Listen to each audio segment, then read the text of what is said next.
dia, boa tarde, boa noite a todos. Hoje no nosso podcast, Que História é Essa? Vamos apresentar a história das revoluções e unificações na Europa no século XIX. Bom dia, Luiz! Bom dia, Gustavo. Bom dia, Miguel! Bom dia, Gabelini. Bom dia, João! Bom dia, tudo bem? Bom dia, Gustavo! Bom dia, Gabelini. E vamos lá para o podcast. Começando com o nosso primeiro tópico, o tema é Ideias influentes no século XIX. Alguém gostaria de responder as perguntas? Eu, Gabelini, eu quero responder essa primeira pergunta aí. Então bora lá. Para começar, o que foi o liberalismo e por que ele foi tão importante? O liberalismo nasceu no século XVIII, no meio das revoluções gloriosas americanas e francesas. O liberalismo defendia a liberdade individual, o direito à vida e à propriedade, e a livre expressão. No campo político, era contra os governos autoritários e defendia a separação entre a igreja e o Estado. E na parte econômica, trouxe a ideia de livre mercado, como aplicado nos dias atuais, com pouca ou nenhuma intervenção do Estado, o que se consolidou o capitalismo. Muito obrigado. Vamos para a segunda, então. Então dá para dizer que o liberalismo abriu o caminho para o capitalismo moderno? O liberalismo? Sim, o capitalismo, o sistema que se baseia na propriedade privada e no trabalho, na busca do lucro, foi baseado no liberalismo, a ideia de Adam Smith. Muito obrigado por me explicar. Aqui vai mais uma pergunta. E o nacionalismo? Como que ele surge nesse meio período? O nacionalismo, ele ganhou força no século XIX. Ele tinha mais ou menos a mesma ideia do liberalismo, defendendo a união de povos que compartilhavam a mesma língua, cultura e tradições. Uma forma de afirmar a identidade e lutar contra os domínios externos do mundo. O exemplo foi a independência da Bélgica em relação à Holanda, que ocorreu em 1830. Além disso, o nacionalismo também se expressou na cultura, através do romantismo, que valoriza os sentimentos nacionais. Nossa, então quer dizer que o nacionalismo não era só político, ele era cultural. Isso mesmo, o romantismo, por exemplo, é uma parte cultural do nacionalismo, ajudou a criar esse sentimento que pertence, de pertencimento a uma nação, por exemplo, em oposição ao racionalismo iluminista. Entendi. Agora então vamos lá pro socialismo. Falando de socialismo, qual era a proposta central desse movimento? O socialismo foi no caminho oposto do capitalismo, surgiu como uma crítica ao capitalismo, principalmente na Revolução Industrial, enquanto poucos enriqueciam nas custas do que trabalhavam e viviam em condições precárias. Os socialistas defendiam a justiça social, a cooperação e a redução das desigualdades. Eles questionavam também a concentração de capital nas mãos de poucos patrões. E queriam que a maioria das pessoas fosse igual, né? Tipo, tivesse uma renda igual. Eu entendo. Então quer dizer que o socialismo, ele é a reação direta das injustiças do capitalismo? Ele buscava equilibrar essa relação entre todas as partes. Entendi. Muito obrigado, Gustavo. Já que o Zaniboni respondeu as primeiras perguntas, vamos deixar ele fazer as próximas perguntas, então. E aí, alguém quer responder as minhas perguntas? Sobre o que as perguntas? Sobre a diversidade das ideias socialistas. Opa, pode deixar que você responda. Então vamos, João. Pra você, o que significa a diversidade das ideias socialistas? Então, a diversidade das ideias socialistas mostra que o socialismo não nasceu como apenas uma teoria, mas sim várias vertentes diferentes, sabe? E as principais foram o socialismo utópico, o científico e o anarquismo. E o que esse primeiro tópico aí, o socialismo utópico, defendia? Então, ele era mais idealista. Os pensadores acreditavam que seria possível construir uma sociedade mais justa por alguns meios mais pacíficos e harmoniosos sem revoluções. Dois exemplos foram Robert Owen e Charles Fourier, que imaginaram comunidades igualitárias baseadas na cooperação. E entre esse socialismo aí, que foi o mais pacifista, e um jeito mais harmonioso, qual que é a diferença entre ele e pro científico? Bom, o socialismo científico foi desenvolvido por Karl Marx e Friedrich Engels. Ambos acreditavam que só a luta de classe poderia acabar com o capitalismo. Defendiam que o proletariado precisava se organizar, lutar contra a burguesia e conquistar o poder político para criar uma sociedade comunista. E o anarquismo, como que ele se encaixa com esses três aí? Então, o anarquismo rejeita qualquer tipo de autoridade ou hierarquia, principalmente do Estado. Os anarquistas defendem uma sociedade sem governo, autogeriada e totalmente livre. Pensadores como Pierre Joseph e Proudhon e Michael Bakunin foram grandes defensores dessas ideias. Um resumo em geral, qual que é a diferença entre essas concorrentes aí do socialismo? Então, o utópico era idealista e pacífico. O científico já era revolucionário e baseado na luta de classes. E o anarquismo defendia a abolição total do Estado de qualquer autoridade. Como o João respondeu, vou passar o microfone pro Miguel, que vai fazer as próximas perguntas dele. E aí, Miguel? E aí, galera, tudo bem? Então, alguém gostaria de responder alguma das minhas perguntas? Eu gostaria. Então, o nosso tópico é as posições da igreja no novo cenário social, de tudo que o João e o Zaniboni explicaram. Beleza, então, Miguel. Então tá. A primeira pergunta desse tópico é: qual foi o papel das igrejas diante da crise social do século XIX? As igrejas, elas assumiram um papel muito ativo, criando instituições para ajudar os mais pobres, criticando o capitalismo desenfreado e defendendo as melhores condições de trabalho. Enquanto isso, movimentos como o Exército de Salvação, fundado por William Bolt, se destacaram na assistência social. Ah, que interessante, Luiz Miguel. Então, praticamente as igrejas foram contra esse tipo de governo. Então, interessante. Mas o que foi a doutrina social católica? Então, a doutrina social católica foi uma resposta da Igreja Católica aos problemas gerados pela industrialização. Ela defendia respeito entre as classes, salários justos e melhores condições de trabalho, rejeitando o marxismo e a luta de classes como solução. Nossa, muito interessante a posição da Igreja Católica com esses temas. E uma pessoa que eu achei interessante foi o William Bolt. Quem é o William Bolt e qual foi a importância dele nesse cenário? Então, o William Bolt foi um evangelista britânico que fundou o Exército de Salvação. Ele decidiu a vida a ajudar os pobres e ele pregava que era preciso declarar guerra à pobreza para combater os problemas gerados pela industrialização. Nossa, que interessante, Luiz. Quem foi o William Bolt e o que ele fez, né? E como eram as condições de vida dos operários no século XIX? Então, os operários eles recebiam mal, eram péssimas condições de trabalho, os ambientes eram muitas vezes insalubres e eles não tinham muita moradia nem saúde. As mulheres e as crianças também eram exploradas para poder sustentar e comer durante a semana. Caramba, realmente uma situação muito complicada e frustrante. Tá, mas outra pergunta aqui, Luiz. Quais melhorias os trabalhadores conquistaram no final do século XIX? Então, graças às lutas que eles fizeram, foram criadas leis que limitaram o trabalho infantil, estabeleceram inspeções de segurança e regulamentaram o trabalho. No entanto, muitos desses avanços beneficiaram mais a burguesia do que a classe operária. Nossa, realmente foi uma situação bem ruim. Agora, Luiz, eu vou passar o microfone para você escolher uma pessoa para responder as suas perguntas. Pode ser? Claro. Então, eu vou estar escolhendo para responder as minhas perguntas o Garbellini. Opa. Ele já perguntou, mas agora ele vai ser entrevistado. Então, as perguntas vão ser sobre a era das restaurações. Tá. Começando por Era das Restaurações, o que era o significado, o que significa a expressão Era das Restaurações? Peraí. Lembrei, ela se refere ao período logo após a queda de Napoleão, quando as grandes potências absolutistas da Europa tentaram restaurar as monarquias expostas e reorganizar o equilíbrio de poder no continente. Foi um esforço para trazer de volta a velha ordem, abalada pelas revoluções e pelo Império Napoleônico. Interessante. E tem algo que também teve nesse mesmo período, que foi o Congresso de Viena. Qual que foi o papel dele nesse processo? Deixa eu ver que eu posso lembrar e te falar. Do que eu me lembro, ele foi realizado entre 1814 e 1815. Teve o objetivo de restabelecer a ordem política e territorial da Europa. Os líderes decidiram restaurar os tronos das dinastias antigas e dividir o continente em áreas de influência, para impedir que uma outra potência como a França de Napoleão voltasse a dominar tudo. Entendi. E quais foram as principais potências que estavam envolvidas na queda de Napoleão, que também estavam presentes nesse congresso? Deixa eu lembrar quantos países eram. Eu acho que eram 4. Deixa eu lembrar. Entre os países estavam a Áustria, a Rússia, o Reino Unido e a Prússia.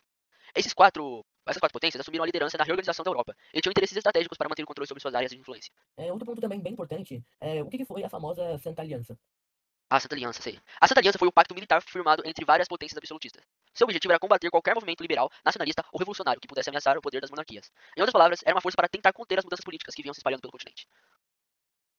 Mas se tantas potências absolutistas participaram da Santa Aliança, por que o Reino Unido não quis participar ou ele ficou de fora? Isso aconteceu desde o século XVII. O Reino Unido já era governado pela burguesia, que possuía interesses econômicos e políticos diferentes das monarquias absolutistas. Por isso, os britânicos optaram por não fazer parte desse pacto. Certo, Garbellini, agora eu passo o microfone novamente para você e você pode escolher alguém para fazer essas perguntas. Eu vou escolher o Zaniboni, já que ele já fez a pergunta pra mim no começo, eu vou agora fazer a pergunta pra ele e ele vai responder, tudo bem? Beleza, bora. O nosso tópico é o quinto, e o nosso título é Novas Evoluções. Gustavo, quais foram os principais grupos políticos na França após a queda de Napoleão? Depois da queda do rei Napoleão, do imperador Napoleão, foram 4 grupos políticos. Os bonapartistas, que queriam Napoleão de volta, os liberais, defensores da república, os constitucionalistas, que queriam uma monarquia limitada, e os ultra-realistas, que queriam restaurar o absolutismo na França. Por que o reinado de Carlos X deu errado? Porque o cara tentou governar de forma absolutista, tava desagradando a burguesia liberal, e levou à queda dele em 1830. O que caracterizou o governo de Luiz Felipe? O que caracterizou esse governo foi chamada monarquia burguesa, defendia os interesses da burguesia e ignorava o povo, o que provocou sua queda também em 1948, 18 anos depois do Carlos X. O que representou a Segunda República Francesa? Um avanço liberal e democrático, ainda limitado, abriu espaço para a ascensão do novo reinado de Luiz Napoleão. Luiz Napoleão? Como assim? Ele era filho, sobrinho? Como que funciona isso? Me fala, como que Luiz Napoleão virou o terceiro Napoleão e criou o segundo império? Ele foi eleito presidente, mas em 1852 ele deu um golpe de estado e se proclamou imperador, usando o prestígio do sobrenome de Napoleão Bonaparte, né? O sobrenome de Bonaparte. Como isso acabou? Esse império aí caiu em 1870, após a derrota para a Prússia na Guerra Franco-Prussiana, e que deu início à Terceira República Francesa. Enquanto isso, o que foi a Primavera dos Povos de 1848? Foi uma onda de revoluções liberais nacionalistas em vários países da Europa, como na França. Foi a última grande tentativa de derrubar o absolutismo de vez. Muito obrigado, Gustavo. Agora eu vou passar o microfone pro Miguel, que vai fazer as perguntas do subitem 6 pra você. Muito obrigado, Gabriel. Deixa eu passar o microfone para mim para fazer as perguntas do Zaniboni. Claro, o tópico que a gente vai tratar agora é a formação da Itália unificada, um tópico muito importante. Então, Zaniboni, primeiro, o que foi o ressurgimento e qual o seu papel na unificação da Itália? O ressurgimento foi outro movimento nacionalista ocorrido no século XIX, que buscava unir os povos italianos em um só estado. Naquela época, a Península Itálica estava dividida em vários reinos, e o ressurgimento organizou lutas e revoluções para alcançar a unificação, inspirando milhões de italianos no caso. E agora outra perguntinha. Desde quando a Itália estava tão dividida? A Itália estava dividida desse jeito desde o Congresso de Viena, que ocorreu em 1815, em Viena, na Áustria, quando a península foi separada em 7 reinos principais e muitos diversos estados menores, que dificultava a criação de uma identidade nacional e atrasava o desenvolvimento político e econômico da região, e além de impactar no social, né? Nossa, foi. Então a Itália estava dividida desde esse tempo. Faz muita coisa. E quem foram os principais líderes envolvidos nesse processo de unificação da Itália? Foram 3 nomes principais: o Giuseppe Mazzini, que fundou o movimento jovem itálico e propagou ideias nacionalistas; Giuseppe Garibaldi, líder militar que comandou diversas batalhas populares; e Camilo de Cavour, conde e estadista do reino de Piemonte e Sardenha, que defendia a unificação sob o comando da monarquia piemontesa. Muito interessante esses 3 nomes, que foram 3 grandes nomes. E falando no Garibaldi, ele tem alguns detalhes curiosos, né? Ele também tem relação com o Brasil, não é mesmo? Pior que esse Giuseppe Garibaldi tem sim, ele teve a participação dele na Revolução Farroupilha, que ocorreu no Brasil entre 1835 e 1845. E nesse período ele conheceu a Anita Garibaldi, sua companheira e parceira de batalha, que mais tarde os dois lutaram juntos na Itália em busca da unificação da Itália. Nossa, que interessante. Então Garibaldi, a esposa dele, lutaram no processo de unificação da Itália. Isso é realmente muito interessante. E o que pode chamar a questão romana? A questão romana surgiu porque a Igreja Católica tinha terras na Itália desde os tempos de Pepino Breve, o imperador, há mais de 1000 anos. Quando a Itália foi unificada, o Papa se declarou prisioneiro do Vaticano, pois não aceitava perder os territórios. Essa disputa só foi resolvida em 1929, quando o Papa Pio XI e Benito Mussolini assinaram o Tratado de Latão, criando o Estado do Vaticano. Nossa, muito interessante. E foi aí que o Vaticano começou a ser reconhecido como o menor país do mundo, né? Muito interessante. Agora eu vou passar o microfone pro Garbellini, né? Pra fazer as perguntas pra quem escolher, né? Então, o microfone agora é seu, Garbellini. Nossa, muito obrigado, Miguel, por me passar o microfone. Só que a pessoa que eu vou escolher pra responder minhas perguntas é você mesmo. Nossa, aí sim, Garbellini. Eu tava realmente esperando por essa oportunidade pra poder falar. Então me fala, No seu Miguel. tempo. Aqui, o título do nosso é Formação do Segundo Império Alemão. Então vamos lá. Durante a Idade Média, quais territórios deram origem ao que seria a Alemanha atual? Então, Garbellini, boa parte das regiões que hoje formam a França, e até mesmo a Alemanha, pertencia ao Império Carolíngio depois da divisão em 843. Surgiu o Sacro Império Romano ficou conhecido como o Primeiro Império Reich. Como ficou a situação após o período napoleônico? Então, Garberini, a situação após o período napoleônico, a região passou por uma nova reorganização. O Congresso de Viena, pela Confederação Germânica, reunindo 30 estados de origem germânica, liderados pela Áustria e pela Prússia. Eu sei que é difícil uma unificação de país, então me fala, teve alguma dificuldade nesse processo de unificação? Me fala aí. Sim, entre vários problemas, a maioria era interno. Era a disputa de poder entre Áustria e Prússia. Só uma poderia liderar. Já o problema externo vinha da França, que tinha grande influência sobre a região e não queria ver uma Alemanha unificada e forte. Como que esses obstáculos foram resolvidos? Então, Garberini, esse obstáculo foi resolvido por meio de uma série de guerras. As vitórias da Prússia acabaram garantindo sua liderança no processo e abriram caminho para a criação do Segundo Império Reich em 1871.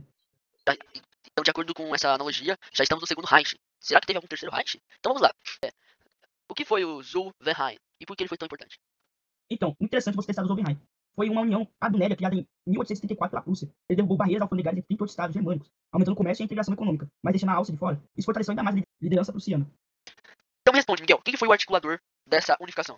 O principal nome dessa unificação, é Otto von Bismarck, chanceler prussiano. Ele era autoritário e firme nas questões políticas. No começo teve mais apoio da nobreza, mas com o tempo também conseguiu o apoio da burguesia alta e baixa, manipulando facilmente os conflitos e unindo os estados germânicos. E agora, Gabriel, uma informação extra de como todo esse processo de unificação terminou. Ele terminou com a criação do Segundo Império Alemão, ou seja, o Segundo Reich, em 1871, liderado pela Prússia. Esse império durou até o fim da Primeira Guerra Mundial e quando foi substituído pela República de Weimar. Depois disso, em 1933, viria o chamado Terceiro Reich, liderado por Adolf Hitler, marcado pela mancha do nazismo e pela Segunda Guerra Mundial, e por enormes tragédias na história. Agora, Miguel, você vai escolher alguém pra perguntar e responder no subitem 8 da Comuna de Paris. Então, Gabriel, eu acho que se alguém bom pra fazer perguntas é você. E quem eu gostaria de ouvir agora sobre esse assunto muito interessante é o Luiz. Opa, pode ser, claro. Ok, então vamos lá. O que foi a Comuna de Paris? Então, a Comuna de Paris foi um governo popular revolucionário com cerca de 92 membros, se eu não me engano, que surgiu em Paris em 1871, depois da derrota francesa na Guerra Franco-Prussiana. Os trabalhadores e populares parisienses assumiram o poder por cerca de 2 meses, 3 meses ali, tentando criar uma sociedade mais justa e igualitária. Eu entendo. Mas eu ainda não entendi muito bem algumas partes. Por que a Comuna de Paris aconteceu? Como que aconteceu? Então, a Comuna de Paris ela aconteceu porque a população estava insatisfeita com a derrota da França. E eles estavam passando fome, todo mundo estava desempregado e as péssimas condições de vida. Além disso, muitos franceses não aceitavam o novo governo conservador que se rendeu à Prússia. Então, Luiz, me fala, quais foram as principais medidas da Comuna? Então, eles queriam implementar várias ideias progressistas, a separação da igreja e do Estado, a educação pública gratuita, a autogestão de fábricas abandonadas, a redução de jornada de trabalho e maior participação popular na política. Ah, então eram ideias boas, eu espero, né? Quanto tempo durou a Comuna?